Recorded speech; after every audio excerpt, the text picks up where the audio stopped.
So yeah, welcome everyone. Thanks for joining us. For those who don't know me, I'm Phil Le Gros. I'm a ADHD coach and consultant, working with neurodivergent founders and business leaders, industry leaders.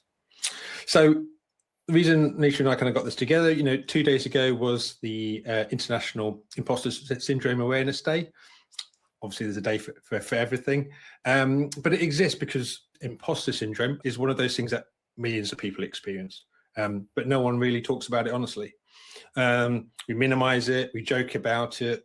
Nisha and I were joking about it this morning about the fact that we're even doing this and our own thinking about doing this, our own imposter syndrome has been coming in. And so, we tell everyone, we tell ourselves that everyone feels this way, and it can't be serious. And so the Awareness Day was created to push back on that silence, to say that it is real, it does matter, and it does deserve proper attention. Though we noticed this year there was no official Awareness Day actually put in, so we both decided to create one, or at least create this, this webinar. And so we wanted to do something that nobody else is doing. So talk about it, talk about imposter syndrome, but specifically through the lens of ADHD, which is kind of where our specialities come from. Because for people with ADHD, the fraud feeling isn't just common, it's pretty much just built into our wiring. If you ever sat there in a meeting and that "I don't belong here" voice is kind of ringing in your head, if you've got your promotion and the first thought was they're going to realize they made a mistake, if you spent years working twice as hard as everyone else around you and you still feel like you're getting away with something, then A, we hear you, and B, this hour is for you. So I'm not doing this alone, obviously. I'm here with Nisha, who kind of works in this space and who I genuinely respect on this. So Nishia Wadhwani is a ADHD coach in at YourADHD.Life, working with late diagnosed women. She was diagnosed in midlife, navigating separation, bereavement, and menopause all at the same time. So, and without support. So Nisha, you bring a perspective that most people in this conversation usually miss entirely. What happens when the mask doesn't just slip, it kind of just shatters. And then what comes after that? So Nisha, can I hand over to you? Yeah, so thanks, Phil. Hello, everyone. So I'm Nishia Wadhwani. I'm an ADHD coach. And like Phil says, I have my own coaching practice called YourADHD.Life.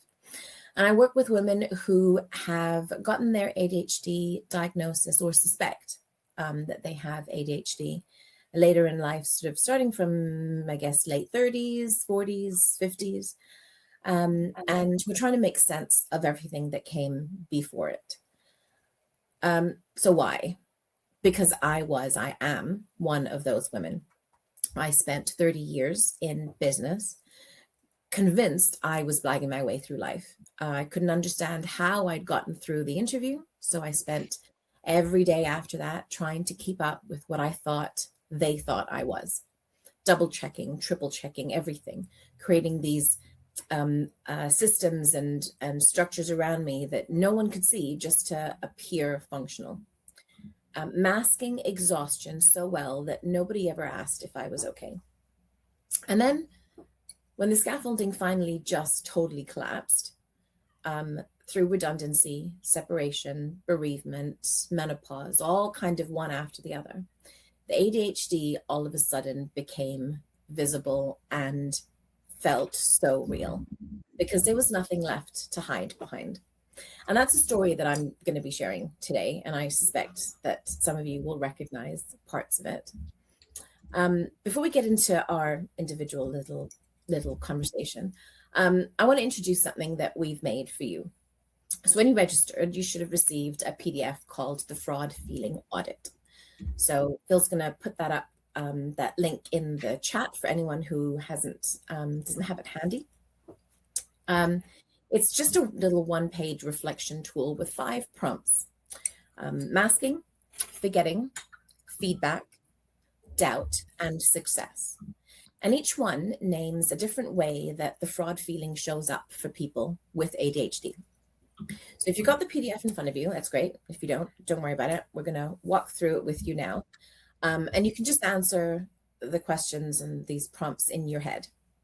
So 5 quick prompts, just kind of notice what comes up. And if you're happy to share some thoughts, just stick them in the chat. It helps others knowing that they're not alone in this, that it's not just them. So Phil, do you want to run through those questions? Yeah. So, sorry, I was just quickly, I had a problem sending out the link. So, but that should be out with everyone now. So I was just quickly getting it together. So, yeah. So hopefully, if you've got the PDF, great. If not, download it now or later on. But just a couple of questions really to start thinking about. That's the version of me that other people see. What is that? What's the first thought? Don't overthink this. Kind of what is that first thought? And then when I think about what I have achieved, I feel. Now, do the wins feel real? Do they evaporate? Is there something else that's happening that you're thinking about? Then when someone criticizes my work, I tell myself. Now, does that one piece of feedback undo weeks of confidence? Does it have a massive effect? Does it? Maybe it doesn't. And there's no assumption. These aren't leading questions. Where, how does that feel to you? And then, when I think about my ADHD diagnosis, and I'll be clear, that's clinically diagnosed, self-diagnosed, curious. I wonder.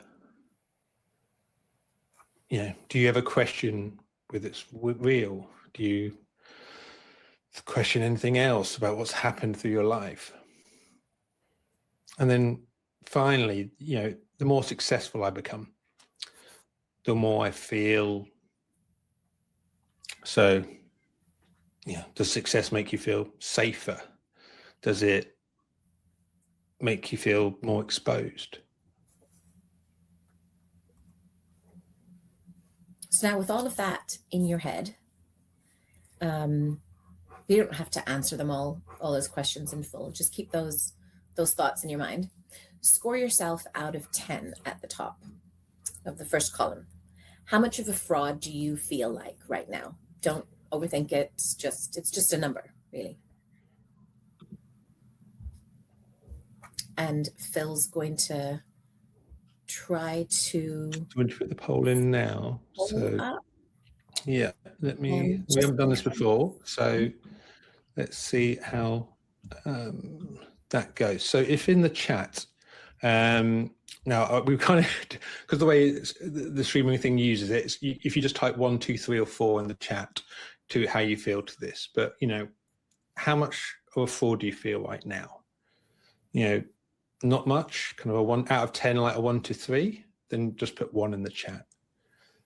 If you feel somewhat of a fraud, 4 to 5 out of 10, then just reply 2 in the chat. And then a lot, so 6 to 7 out of 10 if you type 3, and then a complete fraud, 8 to 10, right at the max. Then if you can just message 4 in the chat. Now, hopefully, we can do that. I can see a few people have putting in 9s and 5s and stuff. I understand why. It's unfortunately this is a bit confusing how it does it. The streaming can only go 1, 2, 3, or 4, so I can't get it out of 10. So, but if we can do 1, 2, 3, or 4, if to the there we are. Yeah, there. So that's kind of going great. So I guess the purpose of this is just to kind of for us to kind of get a gauge of what this topic feels like for everyone. And also for you guys, so that you realize that you're not alone. We all, whether you've got ADHD or not, we all have some imposter syndrome in us. And it's okay. But just to make you feel like part of the tribe, I guess. Mm. So look at that. That's a room full of people who know exactly what we're talking about here. Yeah. Yeah. And I think, I think it's worth knowing, isn't it? No one in here is alone. any of this, wherever you are arriving today. This is, a tribe, I guess, Nisha, as you were saying, really. Yeah. So let's talk about what's actually happening here. Because this is not just self-doubt. It's not a lack of confidence. Where does this word imposter syndrome come from? So imposter syndrome was first described only in 1978. Now, just for a bit of work out where we are, I was born in 1977. So this word, this term, imposter syndrome, isn't even that old. And for nearly 50 years, the research has treated it as just general experience, something that happens to high achievers, something that you just kind of push through. But here's what the research is only just catching up on. So for people with ADHD, imposter syndrome isn't just common, it is predictable. And the first empirical study that models the pathway between ADHD and imposter syndrome was only published this year in 2026. And what it found was that ADHD symptoms predict higher imposter scores through self-esteem, masking, and social camouflaging. In other words, the very thing that you do to survive is the thing that makes you feel like a fraud. I'm just going to say that again. The thing that you do to survive is the thing that makes you feel like a fraud. That just sits very uncomfortably for me. Your working memory means that you can't hold on to the evidence of your own competence. You can do something brilliantly on a Monday and feel completely incompetent by Wednesday. Not because you failed, but because your brain genuinely isn't storing those wins. And then we get to rejection sensitivity. And that means that one piece of critical feedback can absolutely demolish weeks of confidence. Not because you're thin-skinned or you just can't take criticism, but because your brain is wired to notice what's missing rather than what's accomplished. And if you're a late diagnosed woman in your 40s, 50s, there's a hormonal layer that sits on top of all of that. So you've got estrogen decline, which reduces the dopamine availability. The strategies that worked for decades all of a sudden just stop working. And that fraud feeling gets louder at exactly the point in life when you should feel the most established. And that's what Phil and I are going to talk about today. So Phil's going to talk about how this shows up in the workplace for founders, leaders, and high achievers who look completely fine from the outside. And I'm going to talk about what happens when you've spent your whole life compensating and what changes when you finally understand why. And everything we're about to share comes down to one thing: an inner critic that ADHD makes vicious, loud, and impossible to argue with. And that's not because you're weak. It's not because you're broken. It's just because your brain is wired in a way that gives that critic more ammunition than it really deserves, and less of the evidence it would need to shut up. And that's what we're going to be talking about today. So, Phil? Excellent. No, thank you for that. So I just saw in the comments as well, we just asked for whether we can share the link to the article you're discussing. I'm sure we can do that, definitely. If nothing else, we'll make sure we put it in the comments of the LinkedIn chat. If not during the session, then after. But yeah, we'll make sure that's there, and we'll send it out afterwards as well. Yeah, it's a very interesting study, Veronica. Very interesting. But cool, excellent. So yeah, so I think looking at my own story, I can see this. I was kind of thinking about this webinar, and I kind of realized there was quite a lot of stuff that I was relating to over and over again, and a lot from before I was diagnosed, which kind of so I didn't even have that awareness. And I believed I could cope with anything, before going through my corporate life and everything. I not only had been in corporate, I'd spent 10 years in the Army Reserves. I'd served in Iraq, Afghanistan. I've been in combat zones. I've been on the wrong side of a roadside bomb in Afghanistan. I'd spent 25 years in tech and corporate environments. So, HSBC, BP, Cisco, hitting all those targets, keeping up appearances, working harder than anyone around me, really. Or at least, and it felt that, but for reasons I couldn't name. And then 8 years or plus ago, one Monday morning, 6 months after I'd started at Cisco, and actually only 7 months after my first child, 8:45, I read an email. It was a routine thing, chasing for something I was expected to have done. I hadn't yet done it. I think I'd just forgotten it. It just kind of popped out my head that I even needed to do it, and I ended up at that point on the floor in my home office, crying, heart racing, fight and flight in full control. I had no idea what was happening to me. It just hit me out of blue, literally floored me, literally. And then 15 minutes later, I was on a project call, going through actions and troubleshooting. For 30 minutes, I somehow held that together. My mind was somewhere else entirely. I was confused, desperate, not understanding what had just happened to my body, my mind, but somehow I just kind of held it together for those 30 minutes, because that's what you do. That's a job that nobody can see. By that lunchtime, I was in my doctor's office, and, she said that I needed some time off. And my first response wasn't, yes, I need help. It was, well, it's impossible. I've only been in the company 6 months. I've got commitments. I can't let people down. I'm not that person. I need to keep on going.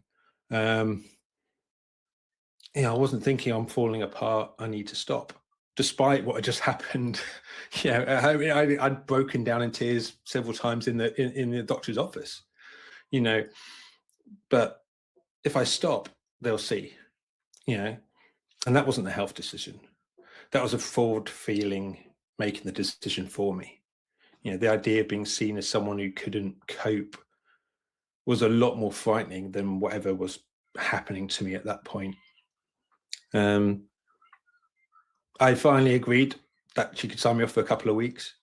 In my head, I was thinking, but I'll be back at work before the end of the week. I'll say that and just get out of here. Whereas actually it was over 3 months before I got back to work. And I didn't have a word for any of this at the time. My ADHD diagnosis came years later. I didn't have any even kind of thoughts or, suspicions about anything going on there.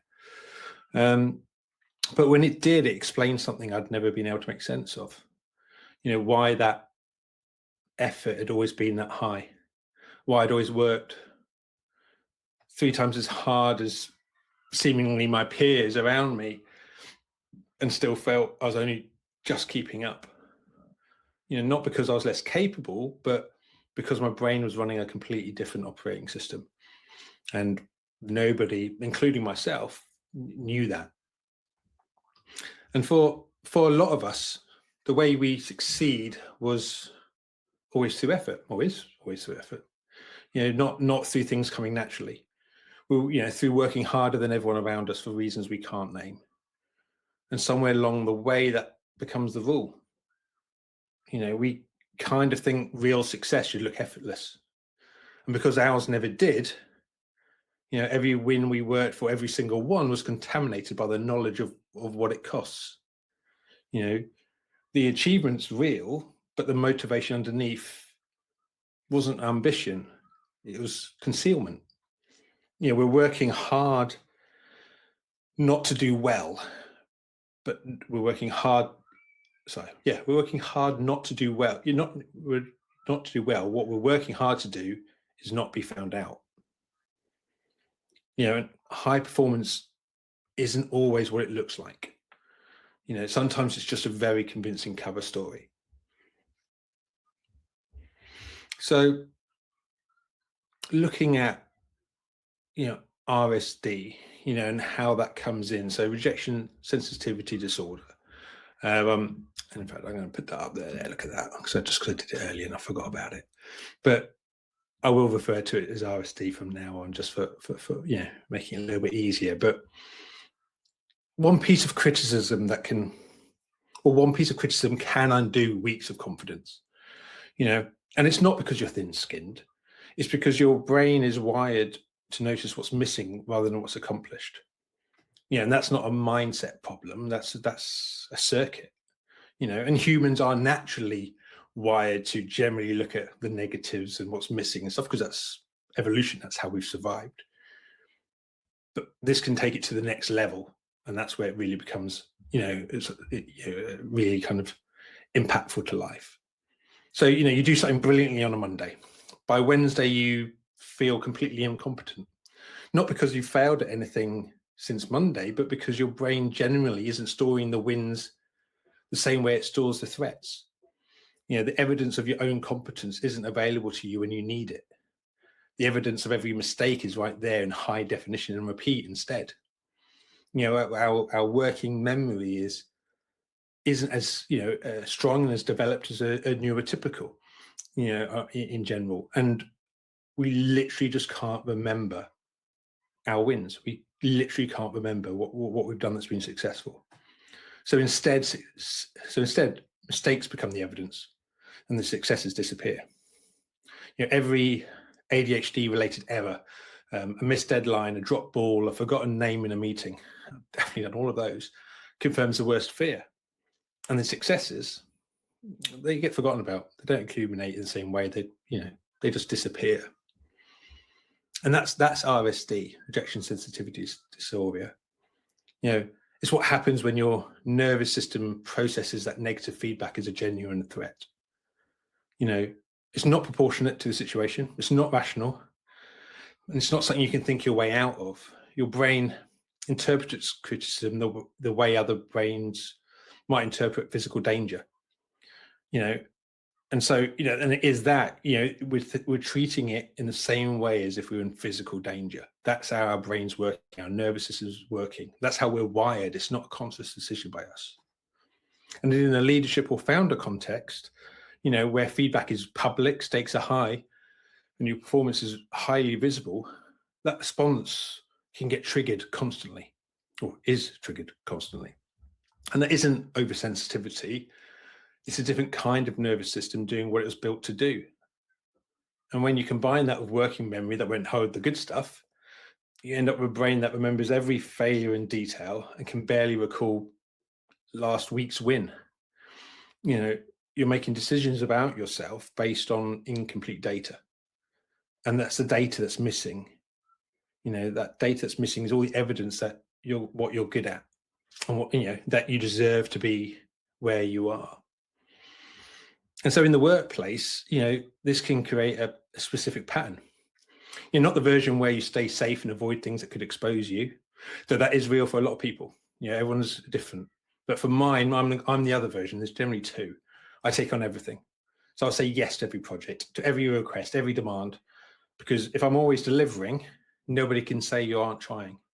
If you're always busy, no one gets close enough to see the gaps.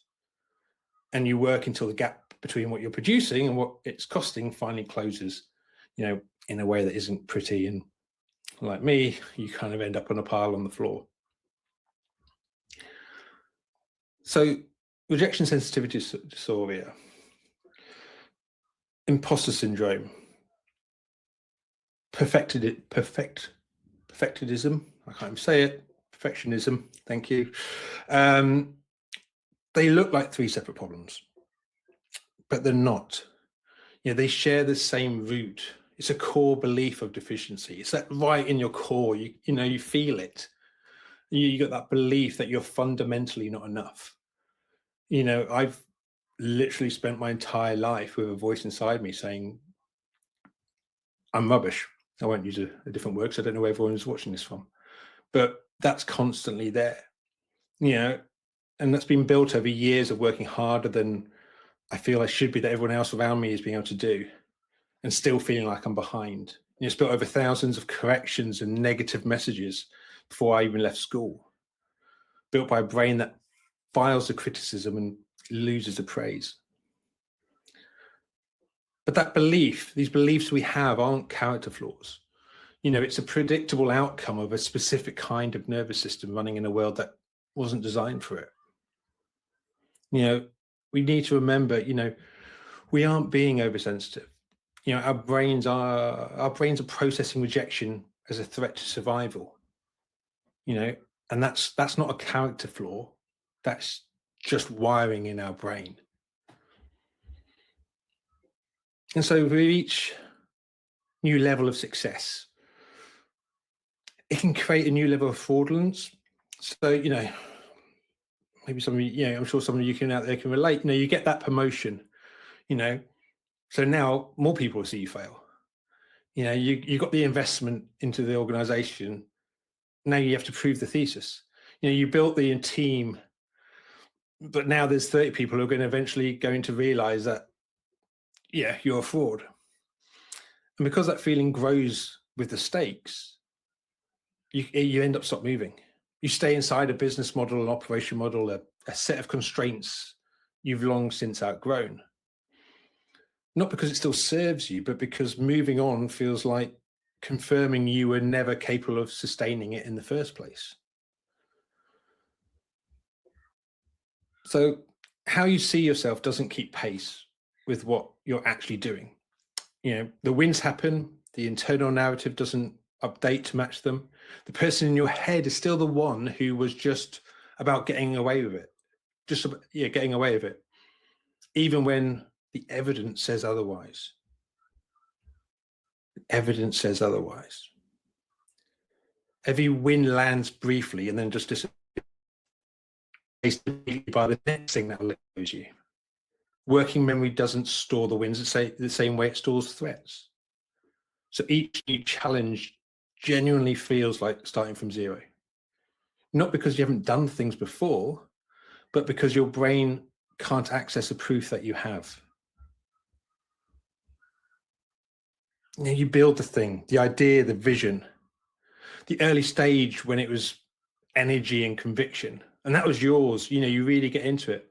But then when it gets into like an operational side, now it's spreadsheets and governance and managing people who need to be consistent. And the brain that was brilliant at building this baby of yours, this kind of amazing thing you've been thinking about and building, is struggling to maintain it. And it's not because you can't do it, it's because it just requires a completely different kind of fuel, and yours is running low. And so the fraud feeling says you're only ever good at the beginning. You know, anyone could see you were never going to be able to sustain this, which is a lie, but it doesn't feel like one. That's the kind of our voice that's continually ongoing. And so understanding that mechanism doesn't make it go away, but it changes your relationship to it.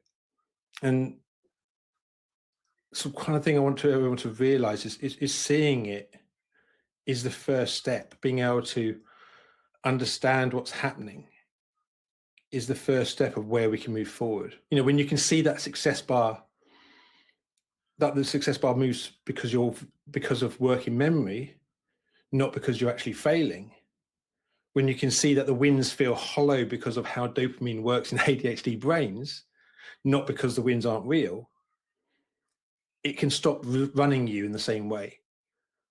And that's what we try and do, is trying to take our control back. And so I just want to name something here to finish off, because some of you are probably sitting there thinking, but this is what drives me. You know, if I lose the fear, I lose the edge. But the research doesn't support that. People carrying imposter syndrome, people carrying imposter syndrome don't perform at their ceiling. They perform at their floor. You know, lower salaries, undertitled, not getting a promotion because they won't advocate for themselves. You know, the output is real, but it's what's possible despite the fraud feeling, not because of it. What most people find on the other side isn't less, it's more, but without that high cost. And so the wins are real. Your brain just can't keep them. Now that is not the same as not deserving them. So to close off, the fraud feeling gets louder the higher you climb. Not because you don't belong there, but because your brain is doing exactly what ADHD brain does with success: storing the gaps, letting the evidence evaporate. Understanding why doesn't fix it overnight, but it is the thing that makes fixing it possible. We're not going to fix anything in these 60 minutes today, and we're not going to try to, because that would be completely, disingenuous and not helpful to anyone. But we can name it, and naming it and recognizing it is where everything else starts. So Nisha is going to talk about what happens earlier in that story, the masking, the years before diagnosis, the moment scaffolding finally collapses. But I want to name something before I hand over, and that's the two stories aren't as different as they look. The founder who can't open their inbox and the woman who couldn't understand how she blagged the interview are running the same circuit. The output looks different, but the mechanisms are the same. That's the workplace side, the corporate mask, the leadership paradox, and the fraud feeling that gets louder the higher you climb. But there is another version of the story, and then one that starts long before any boardroom. So I know no one says it better than Nisha, so I'll hand over to you. So there's a lot in there, Phil, that I didn't know about you. So I just want to say thank you for sharing, because and I'm going to come to this later, but it's quite a big way of naming it. Like you said, just standing here in front of however many people there are on the other end of the line, and naming it out loud like that. So that was kind of, like Phil said, the workplace side. If you spent your whole life secretly convinced that you've been getting away with it, that people haven't quite figured out that you're not as capable as they think, then this bit is going to be for you. So I'm going to tell you a little bit of something before I start. What I'm going to describe isn't the version of imposter syndrome that you may have heard about. It's not, I'm worried I'm going to be found out. It's something older and a little bit quieter, and in some ways a little bit worse than that. I already know something is fundamentally wrong with me. I just can't quite prove it. And that's where I feel like I've lived for 30 years. And if that's where you live too, I want you to hear what I'm going to say. So before I explain what was happening to me, I want to give you a bit of a frame for where we are, because there are a lot of mechanisms at play here. There's working memory, there's confirmation bias, there's RSD, masking, perimenopause, post-diagnosis doubt. These are all big names, and they all do this different things, but they all feed into the same thing. And that's a vicious inner critic. This inner critic isn't just a critical voice. It's not having low confidence. This critic is, it's neurologically amplified and gets so much more ammunition than it should, and less of the evidence that might quieten it just a little. It's a critic that your ADHD makes almost impossible to argue with. And each thing I'm going to describe now is another reason that critic is as loud as it is. And by the end, I hope that you'll understand not just why it's there, but why it was never telling you the truth to start with. So I thought I was lazy, okay? For 3 decades, that was my explanation to myself. Everyone else seemed to just manage. Everyone else seemed to just get stuff done when they needed to get done, just remember things. By the time I was in my mid-30s, I seriously thought I was getting early onset Alzheimer's. I felt like I had to work twice as hard to produce the same results as everyone else. And I thought that was a me problem. I thought there was something wrong with me. And there was so much evidence that that was out there about things that I hadn't achieved.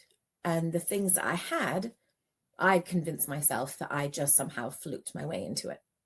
And here's what I mean. So I think I had a brilliant job. I had a good position. I was, I hope, well respected. But I genuinely don't know how I got that job. I couldn't understand it then. And so every day after that was about keeping up with what I thought they thought I was.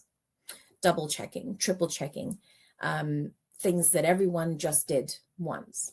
Building entire systems of scaffolding in secret just to appear marginally functional.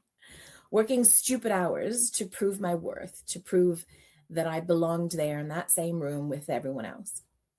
And the masking. Oh my God, I want to talk about masking because it's the piece that most people just don't understand.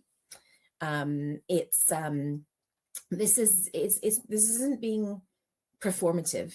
It's systematic, automatic, and it's an exhausting process of suppressing every neurodivergent trait that you have, the forgetfulness, the disorganization, the overwhelm, until hiding it becomes so habitual that you don't even know you're doing it anymore. And here's where it gets really cruel. When you mask so well, you get praise for your masked performance. So you're told you're capable, you're impressive, you're holding it all together. And every single compliment just lands wrong because the real you wasn't being evaluated. They were applauding a character that you built out of pure desperation. And of course, the praise feels fraudulent because it's given to someone who doesn't even exist to start with. And that's the inverse imposter. So the classic imposter syndrome story is about someone who secretly fears being exposed as less than they actually appear. But for late diagnosed ADHD women, the story is a bit different. We didn't fear being found out. We already believed we were less. And we could understand why nobody else could see what was so obvious to us. And we worked harder. So we checked more, we worked longer hours, we hid things better, and we called ourselves lazy while doing it. So I want to tell you something, a little bit about how I prepared for my own ADHD assessment, given this was quite a few years ago. I was putting together my paperwork, and my mother, she is so amazing, had kept every school report card I have ever had, from kindergarten right up through to my A-levels. So I pulled them out, I scanned through them, have to stick them in the scanner and send them off to the ADHD assessor. And of course, I'm going to read through them one page at a time. For the first time ever. I mean, whoever looks at their report cards, and for me, this was the first time ever. And surprisingly, I'm reading, and this is like a child screaming ADHD on every single page. Decades of evidence just sitting here in a file at the bottom of some random drawer at home. And that's the thing about inverse imposter. The evidence was always there. You just weren't given the frame to read it. I was made redundant twice. The first time was after 6 years in a job. And when that redundancy came, it was emotional and messy. And all that tight scaffolding I had spent years building around me just completely collapsed.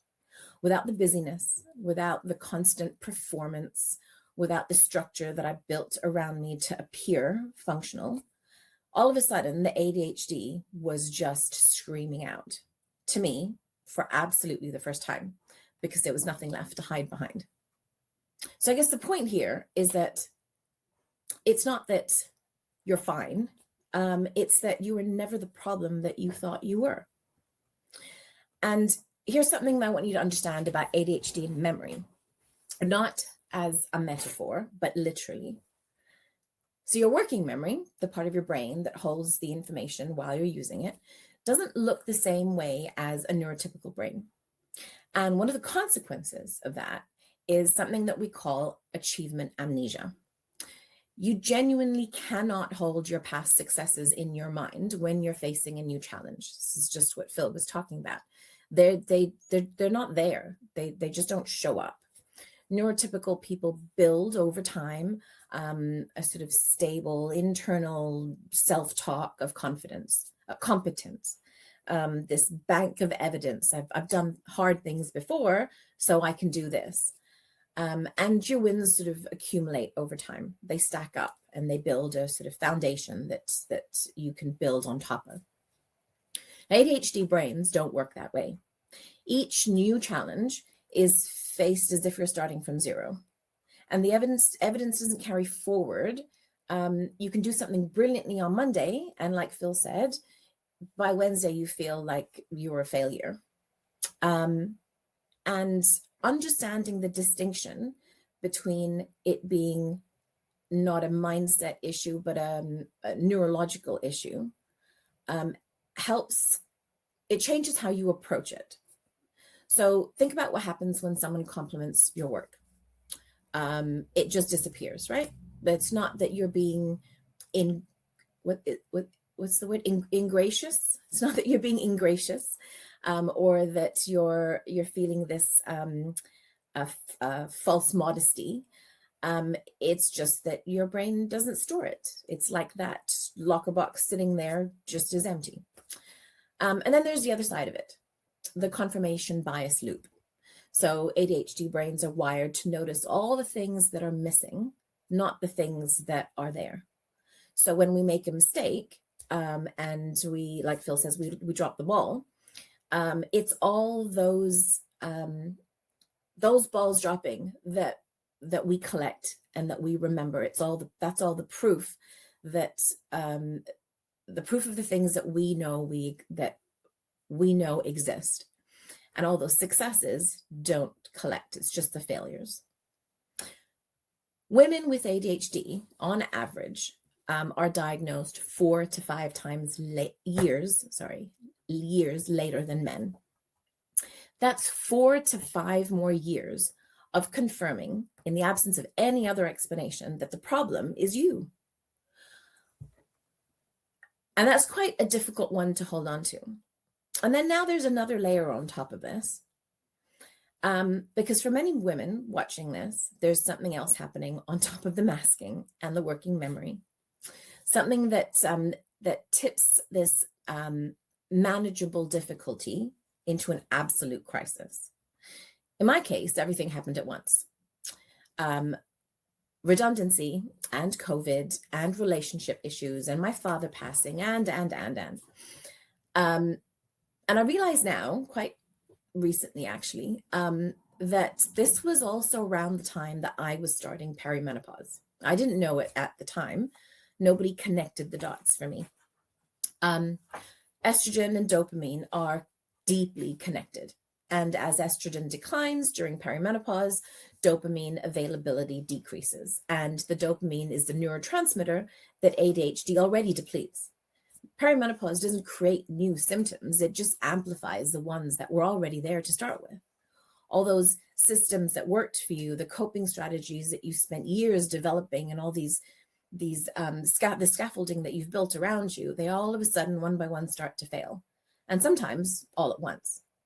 And that feeling of fraud gets louder and louder at exactly the point in time in your life when you expected to feel the most established and settled. You're in your 40s or 50s. You've been managing somehow for decades. And then suddenly it feels like it's all falling apart because nobody's asking about your hormones and your ADHD at the same time, because the people who should be connecting the dots aren't. 70% of women with ADHD report life-altering impact during their 40s and 50s. That's 70% of women with ADHD. And women in this window are quite often dismissed twice, once for their ADHD and once for their hormones. And quite often we put it down, or it is put down, to burnout. But in reality, this is pure biology, and it's not talked about nearly enough. I'm just conscious of time. So now after all of that, after the working twice as hard, the masking, the fraud feeling that never went away, and the perimenopause that made everything harder, after losing my father and redundancy and COVID and blah, blah, blah, blah. I finally get this diagnosis. I'd been on the NHS waiting list for years. I got fed up of waiting and I went private. When I got there, I had all the evidence, right? I had my report cards, I filled out the forms. I was very thorough and I got the answer. And my first thought after all of that was, well, maybe it's not ADHD. Maybe I'm just making excuses for myself. Maybe I'm just high functioning. If I really had ADHD, how did I manage to hold down a job? How did I get this far? So let's talk about what I actually got. After all that waiting was a label and medication, and then I was left to fend for myself. There was no roadmap, no here's what's now, nobody to say, here's what this means for your life going forward. And that's post-diagnosis doubt.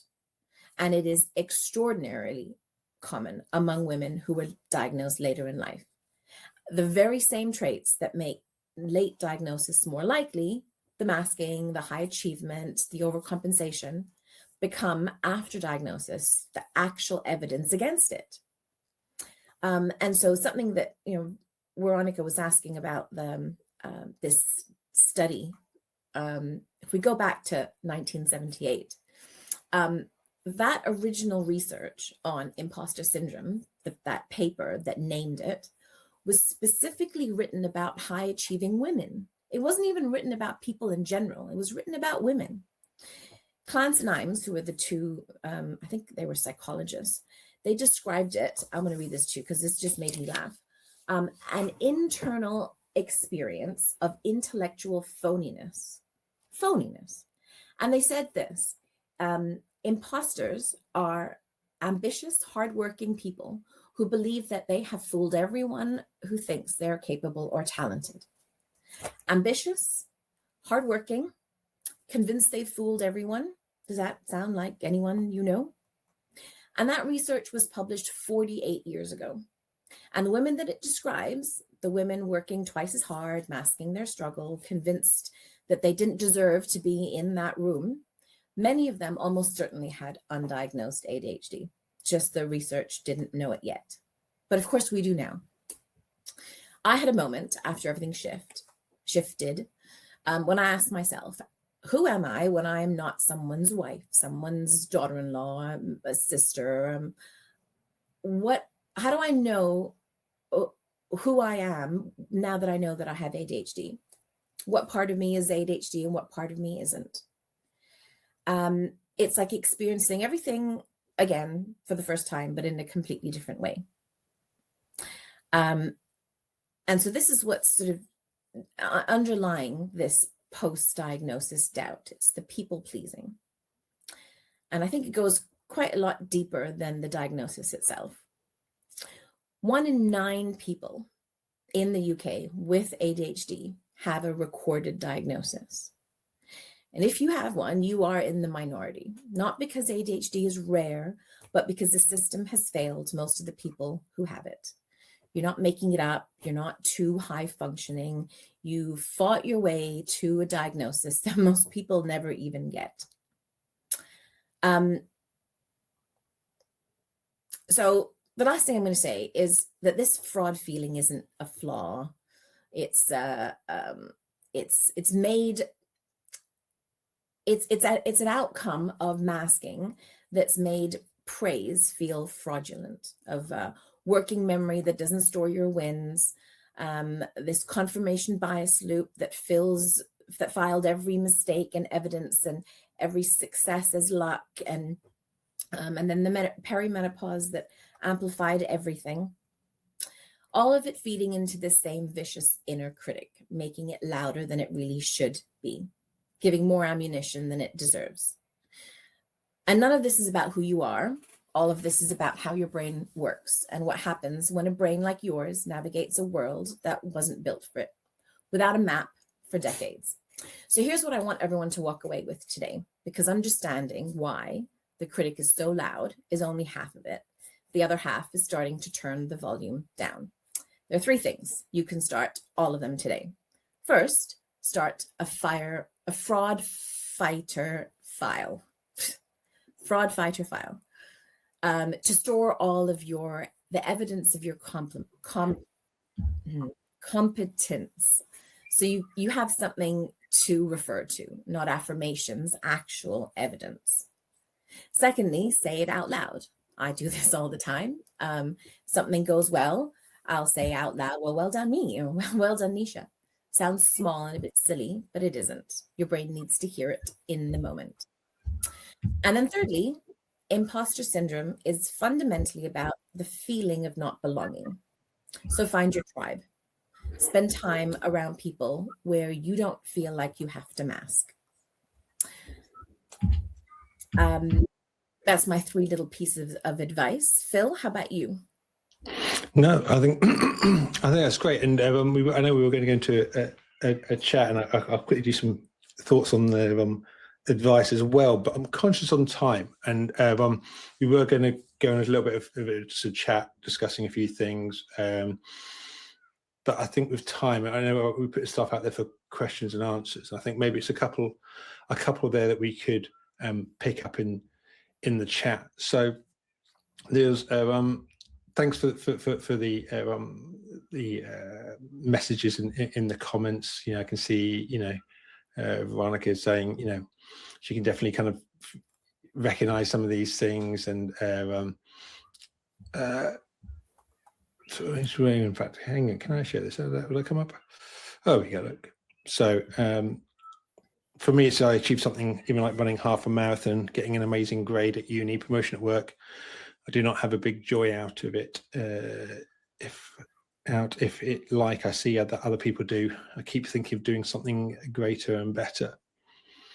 I think we can probably all relate to that, Veronica. I don't know if anything specific you want to say to that, Nisha, but I think is it we're always trying to chase something else. It's whatever we've done is just down to luck, or it's down to or whatever, or we're waiting for someone to kind of find out the truth that we winged it, and we did it all at last moment, because that's just when our dopamine got high and we kind of we got into it. And it goes back to that success should feel easy almost. Everyone else seems to be doing it about it, and if we're not making it, if we feel that we're having to work even harder on it, we see that as our failing. And it's it's a big one there. So no, thank you for sharing that. Sian shared as well. I don't know if we'll get it all. You can't get all on there, but I won't do it, but it's in the chat, so I won't read it all out, Sian. But thank you for so much for sharing it. And and I was just reading it while Nisha was talking, and I just want you to know that what you're describing is incredibly common, and that doesn't make it any less real. That doubt you're feeling about your diagnosis, that is the imposter syndrome that we're talking about today. Your brain is literally doing that thing right now. It's telling you that you don't deserve the explanation, that you must have somehow tricked the process, that it's just an excuse. But it's not. It's not. A clinical diagnosis is a clinical diagnosis. And the grief is real too. When you finally get that answer, your brain doesn't just go, oh, great, mystery solved. It goes back through every struggle, every put down, every moment you called yourself lazy or stupid, and recalculates again.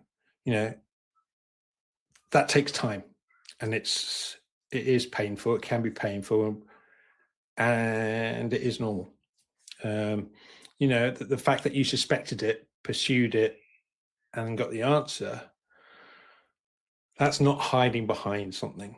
That's the opposite. That is courage. So thank you for sharing that. I really appreciate that you did in the chat. I know you wouldn't have had a chance to read that comment there, but no, it was very full. So thank you. Penelope, we need to leave. That's great. Well, we are going to coming into the hour, so we don't want to kind of take over any more of your time. But let us know how you found it. We will kind of send out the links and everything again at the end, or after this. And let us know, what worked, for you, what, or anything else you'd like to hear, because, we're going to plan to do more of these.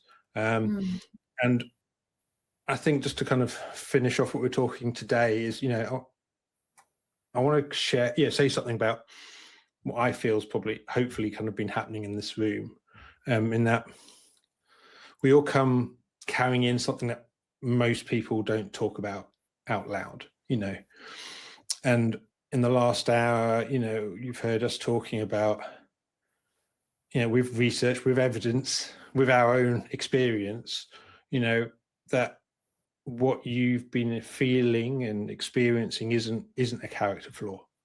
You're not broken. You don't need to be fixed. It's a predictable outcome of how your brain works and how it's wired.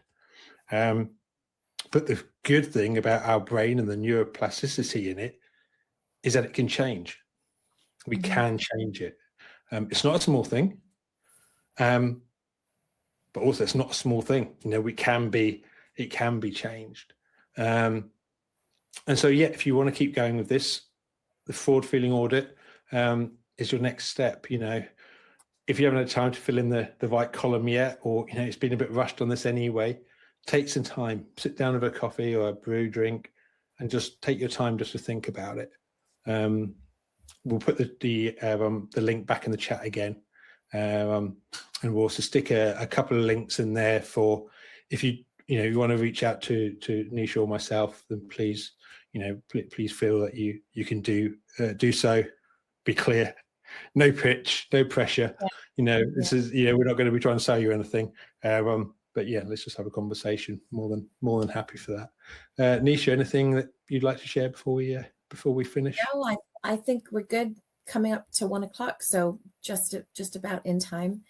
Thank you so much for coming and listening to us. I hope that everyone found something that they could take away. If nothing, then at least that you feel that it is real and that you're not alone in this. And it helps to just, even if you're not comfortable talking about it, it helps to know and to listen to other people's stories, and to know that you're not alone.